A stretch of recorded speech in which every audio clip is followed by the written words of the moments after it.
ಸಂದೇಶ ಏನು ಅಂತಂದ್ರೆ, ಒಂದು ರಾಜಕೀಯ ಪಕ್ಷ ಭಾರತೀಯ ಜನತಾ ಪಾರ್ಟಿಯನ್ನ ಕರ್ನಾಟಕ ರಾಜ್ಯದಲ್ಲಿ ಯಾವ ಪಕ್ಷ ಈ ಬಿಜೆಪಿಯನ್ನ ನೀವು ಅಧಿಕಾರಕ್ಕೆ ಬರಕ್ ಸಾಧ್ಯ ಇಲ್ಲ, ನೀವು ಅಧಿಕಾರದ ಕನಸನ್ನೇ ಕಾಣಬೇಡ್ರಿ ಅಂತ ಹೇಳಿ ಕಾಂಗ್ರೆಸ್ನವರು ಬೇರೆ ಬೇರೆ ಪಾರ್ಟಿಯವರು ಬಿಜೆಪಿಯನ್ನ ಹೀಯಾಳಿಸ್ತಾ ಇದ್ರು, ಮೂದಲಿಸ್ತಾ ಇದ್ರು.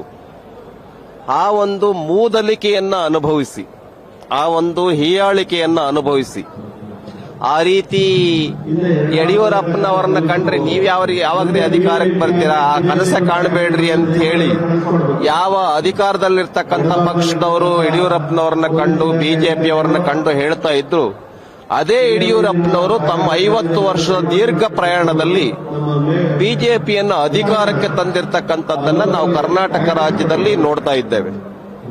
ಅದರೊಳಗೂ ಯಡಿಯೂರಪ್ಪನವರು ಬಾಲ್ಯದಲ್ಲಿದ್ದಾಗ ಹೆಂಗಿದ್ರು, ಆಮೇಲೆ ಹೇಗೆ ಪಾರ್ಟಿಯನ್ನ ಕಟ್ಟಿದ್ರು ಅಂತ ಹೇಳೋದಕ್ಕೆ ಸಾವಿರಾರು ಜನ ನಮ್ಮ ಪ್ರಮುಖ ಕಾರ್ಯಕರ್ತರು ಸಿಗ್ತಾರೆ. ಮತ್ತು ಯಡಿಯೂರಪ್ಪನವ್ರ ಜೊತೆನಲ್ಲಿ ಎಲ್ಲ ಜಿಲ್ಲೆಗಳಲ್ಲಿ, ತಾಲೂಕುಗಳಲ್ಲಿ ಅವರ ಮಾರ್ಗದರ್ಶನದಲ್ಲಿ ಓಡಾಡಿರ್ತಕ್ಕಂಥ, ಕೆಲಸ ಮಾಡಿರ್ತಕ್ಕಂಥ ಲಕ್ಷಾಂತರ ಜನ ಕಾರ್ಯಕರ್ತರು ಕೂಡ ಈ ಕಾರ್ಯಕ್ರಮದಲ್ಲಿ ಸಾಕ್ಷೀಭೂತರಾಗೋರಿದ್ದಾರೆ.